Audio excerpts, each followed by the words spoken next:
Opportunity की online classes में आपका स्वागत है।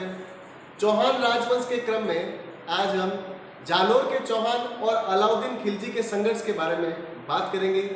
दोस्तों, हमने जो पहले वीडियो लिए थे उन वीडियो में सबसे पहले हमने चौहान वंश की बात की थी और वो चौहान वंश था वो अजमेर का चौहान था। उसके बाद में रणथंभौर की बात की थी और आज जो नया वीडियो हमारा वो है जालोर का चौहान वंश और अलाउद्दीन खिलजी। दोस्तों, सबसे इंपॉर्टेंट चीज है कि अलाउद्दीन खिलजी, ये अलाउद्दीन खिलजी मध्यकाल का तुर्क आक्रमण है उसमें सबसे इंपॉर्टेंट है और इसी का सबसे बड़ा जो है वो ये जालोर के अंदर है।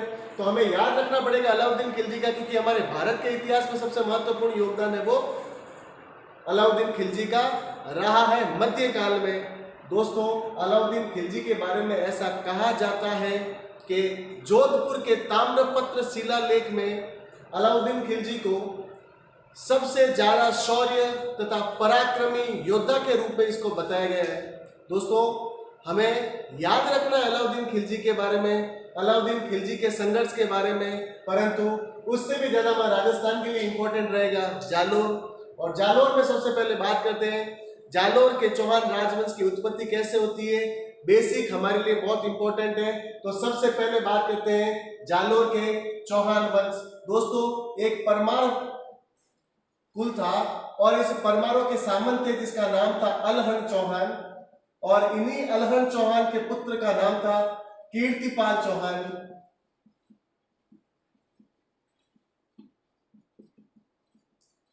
दोस्तों, कीर्तिपाल चौहान को जालोर के चौहान राजवंश का संस्थापक माना जाता है। यह हमें ध्यान रखना है। सबसे बेसिक सवाल है वो यहीं से पूछा जा सकता है। उसके बाद में कीर्तिपाल चौहान के बारे में दो सबसे इंपॉर्टेंट बातें हमें याद रखना है। सन 1181 में ही इसने जालोर में चौहान राजवंश की स्थापना की। दूसरी इससे सबसे इंपॉर्टेंट बात है 1181 में कीर्तिपाल चौहान के द्वारा चित्तौड़ पर आक्रमण किया गया और चित्तौड़ का शासक था जिसका नाम था सामंत सिंह और इसी सामंत सिंह को पराजित किया कीर्तिपाल चौहान ने। उसके बाद में बात करते हैं नेक्स्ट, इसी सामंत सिंह का एक भाई था जिसका नाम था कुमारपाल और इस कुमारपाल का कीर्तिपाल चौहान से संघर्ष हुआ और इस संघर्ष में कीर्तिपाल चौहान है वो पराजित होता है और पराजित होने के बाद में कीर्तिपाल चौहान सुवर्णगिरी पर्वत पर आते हैं और यहाँ पर एक दुर्ग बना होता है। इस दुर्ग का नाम है जालोर का दुर्ग और इसी जालोर के दुर्ग का निर्माण करता है। दोस्तों, ध्यान रखना, सबसे पहली चीज है धारावर्ष के द्वारा इसका निर्माण कराया गया। ये नॉर्मल इतिहासकारों के द्वारा ये चीज बात की गई है। और दूसरा इतिहासकार है डॉक्टर दशरथ शर्मा और इसी डॉक्टर दशरथ शर्मा के अनुसार इस जालोर दुर्ग का जो निर्माता है ये प्रतिहार शासक और इस प्रतिहार शासक का नाम है नागभट्ट प्रथम और इसी नागभट्ट प्रथम के द्वारा इस जालोर दुर्ग का निर्माण करवाया गया। दोस्तों, कीर्तिपाल चौहान 1181 संस्थापक है जालोर के चौहान वंश का। इसके द्वारा सामंत सिंह को पराजित किया गया। सामंत सिंह का एक भाई था जिसका नाम था कुमारपाल और इसी कुमारपाल ने कीर्तिपाल को पराजित किया और कीर्तिपाल है वो सुवर्णगिरी पर बने इस जालोर दुर्ग पे आ गए। दोस्तों, कीर्तिपाल चौहान ने इस जालोर के दुर्ग का जीर्णोद्धार कराया था, इस जालोर के दुर्ग का जीर्णोद्धार करवाया था। ध्यान रखना है हमें, ये हमारे लिए सबसे इंपॉर्टेंट है। ये शुरुआती जो शासक है वो है कीर्तिपाल चौहान और इसी के बारे में 1181 में ये बात हमें याद रखनी है। इसके बाद में एक प्रतापी शासक है उसका नाम है उदय सिंह और उदय सिंह के काल में दो घटनाएं हमारे लिए बहुत ही इंपॉर्टेंट है। सबसे पहली उदय सिंह के काल की घटना है वो याद रखना है, इसका शासन काल है 1205 से 1257। ये दोनों ही शासन काल हमारे लिए बहुत ही महत्वपूर्ण है। इस उदय सिंह के शासन काल में गुलाम वंश का इल्तुतमिश था। दोस्तों, इसने 1228 में आक्रमण किया था और इस इल्तुतमिश की इस आक्रमण में हार हो जाती है। फिर बात करते हैं दोस्तों दूसरा ही व्यक्ति जिसका नाम था नासिरुद्दीन मोहम्मद और इसी नासिरुद्दीन मोहम्मद ने 1254 में आक्रमण किया था और इस आक्रमण में नासिरुद्दीन की क्या हो गई थी, हार हो गई थी। उदय सिंह के काल की दोनों घटनाएं बहुत महत्वपूर्ण है, 1228 और 1254। याद रखना दोस्तों, कई कई किताबों में 1248 भी लिखा हुआ है, तो हमें 1254 है वो याद रखना है। उदय सिंह के बाद में आता है चाचिक देव। चाचिक देव के बाद में जो शासक होता है उसका नाम है सामंत सिंह। सामंत सिंह के बाद में जो शासक होता है उसका नाम है कानरदेव चौहान। और हमें कानरदेव के बारे में पूरा डीपली पढ़ना है दोस्तों, कंसंट्रेट करेंगे हम अब कानरदेव के बारे में। और कानरदेव सबको पता है दोस्तों, जालोर का चौहान वंश का सबसे प्रतापी शासक है।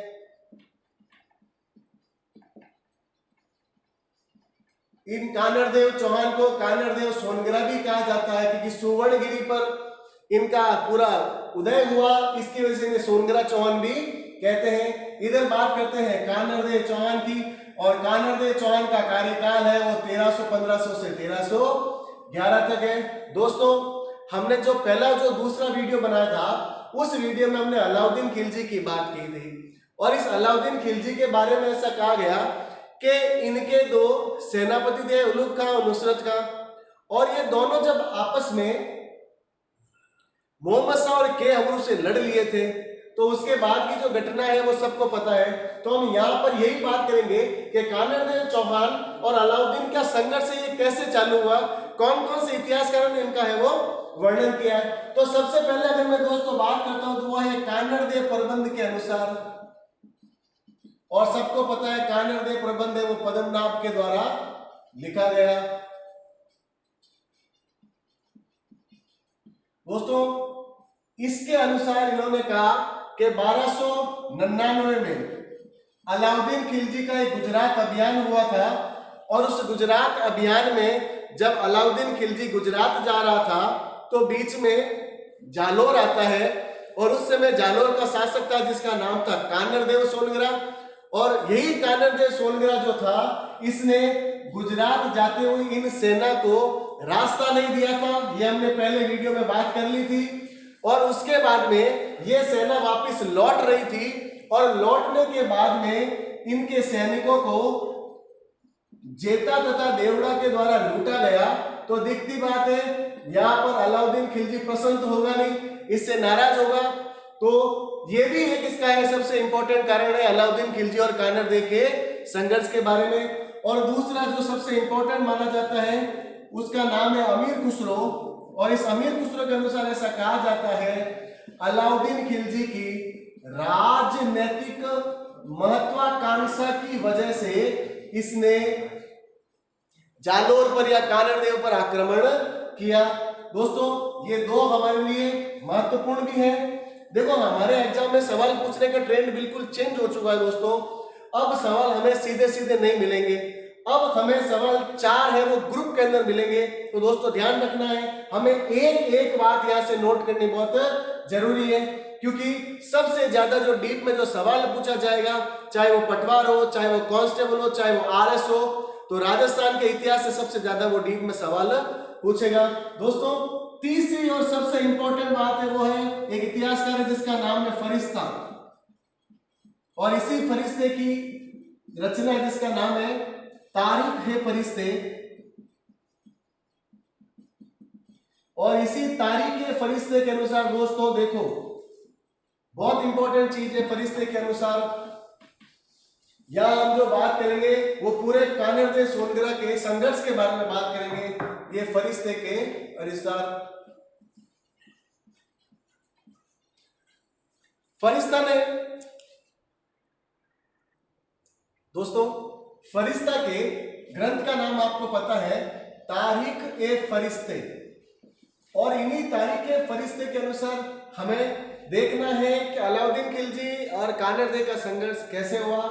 दोस्तों 1305 की घटना है, और इसी 1305 में अलाउद्दीन खिलजी ने जालोर पर आक्रमण किया था,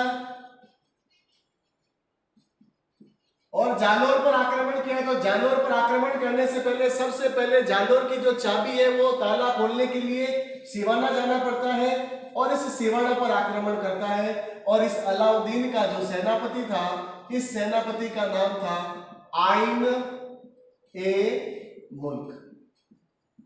दोस्तों याद रखना है, या अलाउद्दीन के जितने भी सेनापतियों के नाम आपको याद रखने जरूरी है, क्योंकि एग्जाम में सवाल पूछे जाते हैं। और इसी जालोर और सिवाड़ा पर, सबसे पहले सिवाड़ा पर आक्रमण किया, परंतु आइन ए मुल्क जो व्यक्ति था, यह इसका व्यक्तित्व सीधा ही आक्रमण करने का नहीं था। सबसे पहले ये किसी भी शासक या उसके सेनापति को समझाता था, उसके बाद में आक्रमण करता था। तो दोस्तों यहां पर आइन मुल्क ने कानरदे सोनगरा से बातचीत की और कानरदे ने अलाउद्दीन की अधीनता स्वीकार कर ली। और जैसे ही अलाउद्दीन की अधीनता स्वीकार करता है और आइन मुल्क है वो वापस चला जाता है। और इन्हीं 1305 के बाद में कुछ समय बाद अलाउद्दीन खिलजी का एक शाही दरबार लगता है और इसी शाही दरबार में कानरदे स्वयं है वो उपस्थित रहते हैं। और अलाउद्दीन खिलजी उस शाही दरबार में ये बोलते हैं, ऐसा कोई भी हिंदू शासक नहीं है जो अलाउद्दीन खिलजी को हरा सके या उसके बराबर का हो सके। तो यहाँ पर जो हिंदू शासक बैठा था वो था कानरदे चौहान। दोस्तों कानरदे चौहान के दिल पे लगी और उसने अलाउद्दीन खिलजी को ललकारा और अलाउद्दीन खिलजी को कहा कि साहब मुझे आप 3 महीने का समय दीजिए, मैं आपको हराऊंगा। ऐसी गर्वोक्ति की थी अलाउद्दीन खिलजी ने और यह भी एक संघर्ष का कारण माना जाता है। दोस्तों चौथी हम सबसे इंपॉर्टेंट बात करेंगे वो है हमारा मुर्नोत नैणसी। और इस मुर्नोत नैणसी के अनुसार सबसे इंपॉर्टेंट चीज हमें याद रखनी है मुर्नोत नैणसी। मुर्नोत नैणसी ने दोस्तों फरिश्ते का समर्थन किया, परंतु जहां पर फरिश्ते ने लाकर इनको छोड़ा था, मुर्नोत नैणसी ने इनका आगे का पूरा वर्णन बताया कि जब अलाउद्दीन खिलजी की अधीनता स्वीकार कर ली थी कानरदे चौहान ने, तो कानरदे चौहान का एक पुत्र था जिसका नाम था वीरमदेव।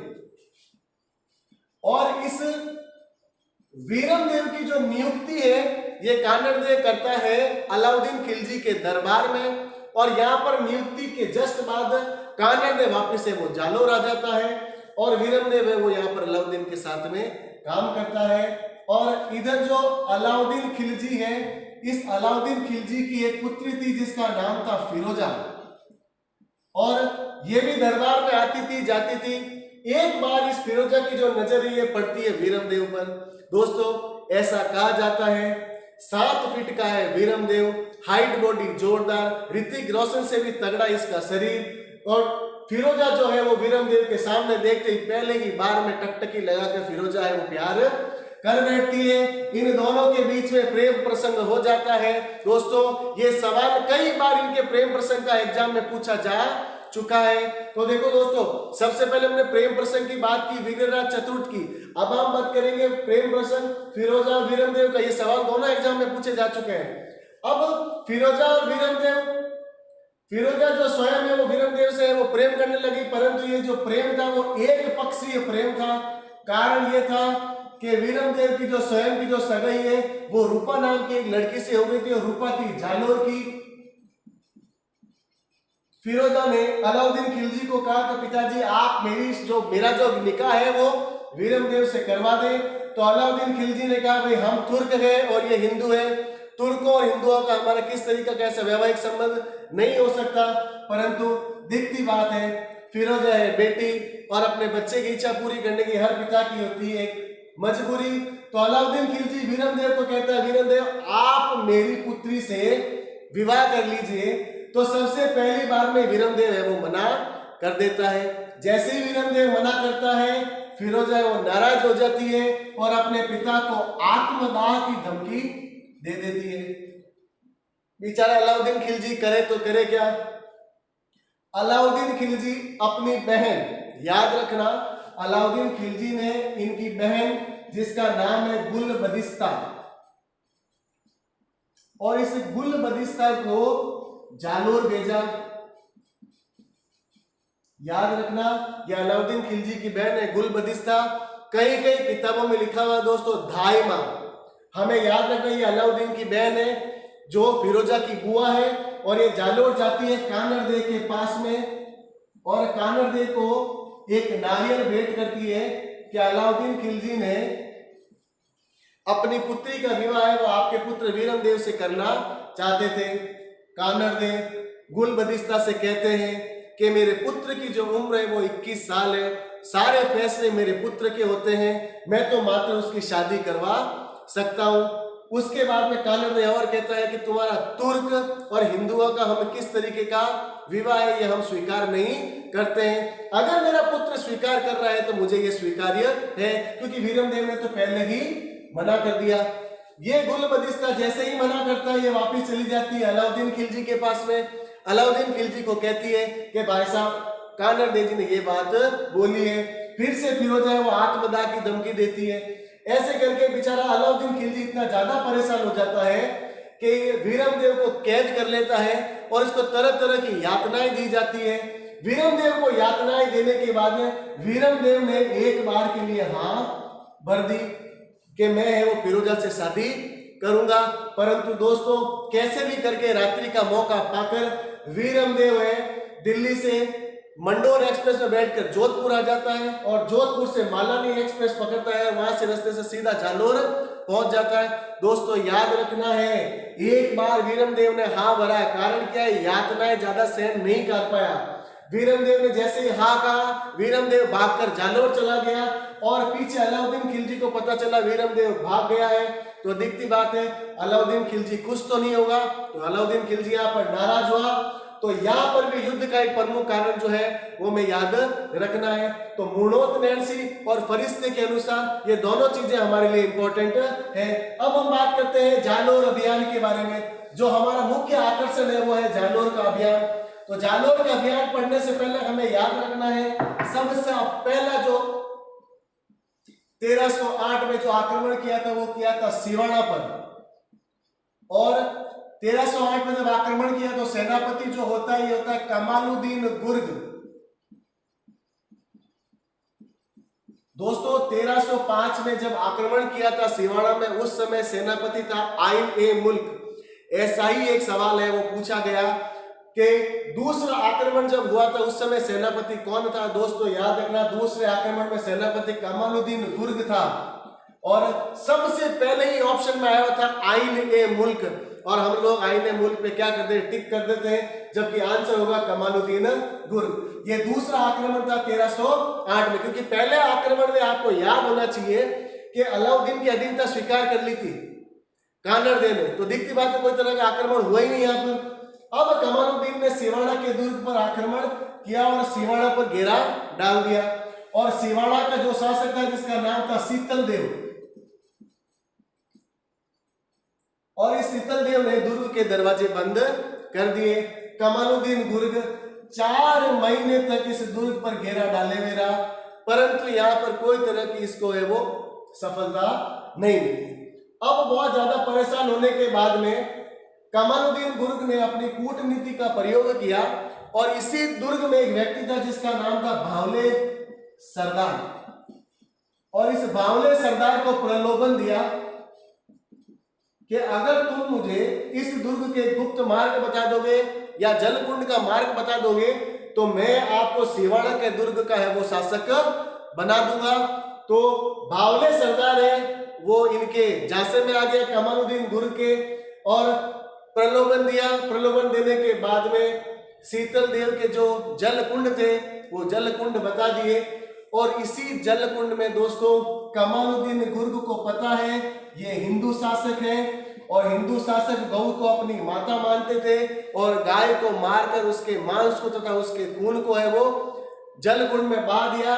और दिखती बात है जब गाय का खून और रक्त है या गाय का मांस है तो कोई भी हिंदू उसको टच नहीं करेगा। इधर शीतल देव ने कहा अब जो होगा वो देखा जाएगा, और शीतल देव आ जाता है केसरिया पहन के। तो यहाँ पर केसरिया होता है और रानियों के द्वारा होता है जोहर, और दोस्तों याद रखना है केसरिया करता है शीतल देव और इनकी रानी है जिसका नाम है मेणा दे, और ये मेणा दे करती है जोहर और इसे कहते हैं साका। इस तरीके से सिवाना के दुर्ग पर है वो कमालुद्दीन गुर्ग का अधिकार हो जाता है, और इस दुर्ग का जो नाम है ये नाम परिवर्तित करके रख देते हैं खैराबाद। दोस्तों ये जो दुर्ग है ये इतना मजबूत दुर्ग है 10वीं शताब्दी में इस दुर्ग को बनाने वाला व्यक्ति था, वो था वीर नारायण पंवार। दोस्तों इसी वजह से कमालुद्दीन गुर्ग ये सिवाना दुर्ग के अंदर एंटर नहीं कर पाया। अब बचा बावले पंवार। जब कमालुद्दीन गुर्ग को इस दुर्ग का सूबेदार बनाया तो कमालुद्दीन गुर्ग ने इस बावले सरदार की हत्या कर दी और हत्या करने के बाद में संपूर्ण सिवाना के दुर्ग पर वो अधिकार हो गया। दोस्तों यहां पर हमने जो बात की है वो सिवाना पर आक्रमण था।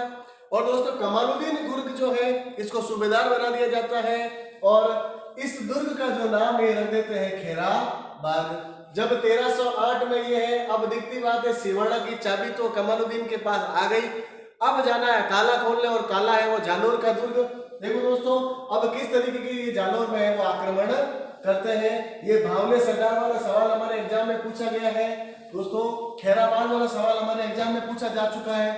आने वाले कई एग्जामों में इसी तरह के शॉर्ट सवाल बनने के ज्यादा चांसेज रहते हैं। फिर बात करते हैं 1311 और 1311 में जो अभियान था, यह अभियान है जालोर अभियान। और इस जालोर में जो व्यक्ति बैठा है यहाँ पर वो है कानड़देव चौहान।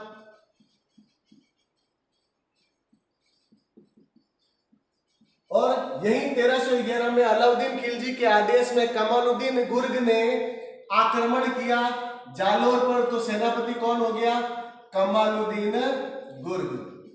दोस्तों यह आक्रमण भारत के इतिहास के लिए भी बहुत ही जरूरी है, इसलिए दोस्तों ध्यान रखना है। मैं हल्का सा एक चित्र बना के आपको समझा देता हूं।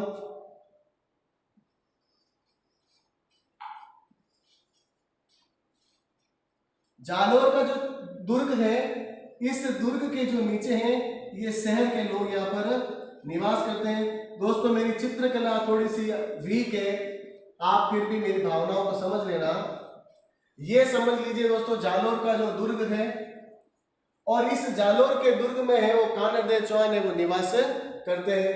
कमालुद्दीन गुर्ग है अपने सेना को लेकर जालोर अभियान पर आ गया और आने के बाद में कानड़देव चौहान ने इस दुर्ग का मुख्य दरवाजा है वो बंद कर दिया। और इस दुर्ग का जैसे ही मुख्य दरवाजा बंद होता है तो किला पूरी तरीके से बंद हो जाता है। नहीं यहाँ पर कोई आता है, नहीं जा सकता है, जैसे कह सकते हैं परिंदा भी पर नहीं मार सकता। कमालुद्दीन गुर्ग बेचारा 3 से 4 महीने तक यहाँ बैठा रहा, परंतु इनको दुर्ग को भेदिया नहीं मिला। आखिरकार एक व्यक्ति था जिसका नाम है दहिया बीका और इसी दहिया बीका को प्रलोभन दिया गया कि तुझे मैं जालोर का शासक बना दूंगा। दोस्तों हमारे राजस्थान के जितने भी शासक हुए, जितने भी दुर्ग पर आक्रमण हुए, कोई ना कोई विश्वासघाती जरूर हुआ। पिछले वीडियो में हमने पढ़ा था रणमल और रत्तीपाल को, फिर हमने आगे वाले वीडियो में, अभी आज के वीडियो में सेवाड़ा के बारे में पढ़ा, उसमें देख ला। यहाँ पर हमने जालोर देखा तो यहाँ पर भी किसी न किसी ने विश्वासघात किया। अब दहिया बीका ने ये कहा कि मैं इस दुर्ग का बहुत छोटा सा व्यक्ति हूं, इस दुर्ग के गुप्त मार्ग तो मुझे पता नहीं है, परंतु ये जो दुर्ग है, इस दुर्ग की एक दीवार जो है, जो दुर्ग के गेट के जस्ट पास में बनी हुई है, ये दीवार कहीं ना कहीं से बिल्कुल पतली है। तो कमालुद्दीन ने पूछा ऐसा क्यों, कि जैसे ही इस दुर्ग पर कोई आक्रमण करता है तो उस दीवार को जल्दी से तोड़ा जा सकता है। तो कमालुद्दीन ने कहा कहां से है, तो उसने कहा मुझे ये नहीं पता है कि ये दीवार है वो कहां से पतली है। तो कमालुद्दीन ने कहा हमारे लिए तो यही तो बहुत बढ़िया, जो भी बताया वो अच्छा है। अब भाई साहब दहिया बीका जो चले जाते हैं अपने घर, और घर जाने के बाद में इनकी पत्नी होती है जिसका नाम होता है सतराणी, और इसी सतराणी को कहता है सतराणी जी अब तुम है वो रानी बनने वाली हो। तो सतराणी ने कहा होगा हो सकता है दारू पी के आया हो और कुछ ना कुछ बोलता जाए, परंतु दहिया बीका है वो कहता है सतराणी मैं बिल्कुल सही कह रहा हूं, मैंने कमालुद्दीन गुर्ग को दुर्ग का रहस्य वाली बात बता दी। तो अब ये कमालुद्दीन गुर्ग है ये आक्रमण करेगा जालोर पर, और आक्रमण करेगा तो कानड़देव अब हार हो जाएगी तो मुझे ये शासक बना देंगे। दोस्तों इसका नाम है सतराणी। ऐसा कहा जाता है अगर पत्नी हो तो सतराणी जैसी हो। जैसे ही सतराणी को पता चलता है कि मेरे पति ने कानड़देव के साथ में, राष्ट्र के साथ में, देश के साथ में विश्वासघात किया है, अंदर से छुरा लाती है और अपने पति की हत्या कर देती है और सत्रानी जाती है सीधे दुर्ग में, और दुर्ग में जो रानी होती है जेतल दे को सारी सूचना पहुंचा देती है। परंतु जब तक पूरी देर हो चुकी थी, कमालुद्दीन गुर्ग है ये शहर में जाता है, और शहर में जाने के बाद में इस शहर में जितनी भी राशन की दुकानें थी, इन राशन की दुकानों में राई का जो भाव था, ये राई का भाव है 10 रुपए प्रति शेर। 10 रुपए प्रति शेर से दोस्तों याद रखना 30 से 50 रुपए अचानक से राई के भाव बढ़ गए, और लोग हैं वो राई के भाव बढ़ने में बहुत ज्यादा व्यस्त हो गए थे। तो किसी को ये कानो कान खबर नहीं पड़ी कि हो क्या रहा है। इतनी ज्यादा राई जो है खरीदी गई किसके द्वारा? कमालुद्दीन गुर्ग के द्वारा। और ये कमालुद्दीन गुर्ग जो पूरी जो राई है इस पूरी बॉर्डर पर, पूरे दुर्ग पर लगा देता है। जैसे ही ये राई लगाई जाती है, कुछ समय तक आसपास के हिस्सों पर ये राई उग जाती है और कुछ जगहों पर ये राई उगती नहीं है। जैसे ही पता चलता है कि राई यहाँ पर उग गई है और बहुत ज्यादा ही राई उगी है, तो यहाँ से जो है ये जमीन हो जाती है खोखली, और ये पता चल जाता है यहाँ पर ये जमीन है वो पतली यहीं पर है, और सीधा ही यहीं से आक्रमण करता है कमालुद्दीन गुर्ग। याद रखना है दोस्तों, राई के भाव का अगर सवाल पूछा जाए तो वो जुड़ा हुआ है जालोर के दुर्ग से। देखो दोस्तों, यहां से आक्रमण करता है, जब तक पता चल जाता है जेतल दे को, तो यहां पर कानड़ दे स्वयं कहता है जेतल दे को कि जेतल दे अब आप है वो जोहर की तैयारी कीजिए। और दिखती बात है जोहर की होती है तैयारी, और 1311 में साका होता है, और उस साका में कानड़ दे जो है केसरिया करते हैं, और इनकी जो रानी है जिसका नाम है जेतल दे, और ये जेतल दे है वो करती है जोहर, और इनका एक पुत्र था जिसका नाम था वीरमदेव। और स्पष्ट हार देखकर वीरमदेव है ये अपनी कुलदेवी आशापुरा मां के दरबार में जाते हैं, उनके मंदिर में जाते हैं, और अपनी गर्दन जो है वो वहीं पर माता जी को समर्पित कर देते हैं। दोस्तों, कमालुद्दीन गुर्ग इस दुर्ग को जीत लेता है, और दुर्ग को जीतने के बाद में इसको इस दुर्ग का सूबेदार बना दिया जाता है। सूबेदार बनाने के बाद में इस जालोर का नाम ये परिवर्तित करके रख देते हैं जलालाबाद। और इसी दुर्ग में एक संस्कृत पाठशाला थी, और इस संस्कृत पाठशाला को अलाउद्दीन की मस्जिद में परिवर्तित करवा दिया। इंपॉर्टेंट है दोस्तों, यहां से सवाल पूछा जा चुका है। अलाउद्दीन की मस्जिद, संस्कृत पाठशाला से अलाउद्दीन की मस्जिद बनाई, और इस जालोर दुर्ग के ऊपर बहुत बड़े जो बुर्ज लगे हुए थे, और इन बुर्जों में कालांतर में तोप रखी जाती थी, और यही मस्जिद जो है मस्जिद के जस्ट ऊपर यहाँ पर तोप रखी जाती थी। इसलिए इस अलाउद्दीन की मस्जिद को तोप मस्जिद भी कहा जाता है। अधीनस्थ बोर्ड का सबसे फेवरेट सवाल माना जाता है तोप मस्जिद। याद रखना है दोस्तों, हमारे लिए बहुत इंपॉर्टेंट है, या अलाउद्दीन की मस्जिद है या मलिक पीर शाह की दरगाह भी है। दोस्तों याद रखना, ये जो जालोर का जो दुर्ग है, इस जालोर को दुर्ग को बनाने वाला डॉक्टर दशरथ शर्मा के अनुसार नागभट्ट प्रथम था। और इस दुर्ग में 2 मंदिर है, एक मंदिर है चामुंडा माता का मंदिर है, और दूसरा जो मंदिर है ये सुवर्णगिरी जैन मंदिर है। देखो दोस्तों, मस्जिद भी है, जैन मंदिर भी है, और हिंदुओं का मंदिर भी है। इसलिए इस दुर्ग को कहा जाता है सांप्रदायिक सद्भावना का सबसे बड़ा केंद्र माना जाता है। एक अंतिम लाइन बोलकर मैं यहाँ पर समाप्त करूंगा। दोस्तों याद रखना, प्रजामंडल आंदोलन के जो लोकनायक थे जिनका नाम था जय नारायण व्यास, और इन्हीं जय नारायण व्यास को इस जालोर के दुर्ग में बंदी बनाकर रखा गया। दोस्तों यहाँ पर जालोर के चौहान वंश का पतन हो जाता है, और हमारा चौहान वंश यहीं पर खत्म होता है। दोस्तों याद रखना, हमारे इस वीडियो को आपने पसंद किया है तो लाइक करें, अपने दोस्तों के साथ में शेयर करें, हमारे चैनल को सब्सक्राइब जरूर करें। धन्यवाद।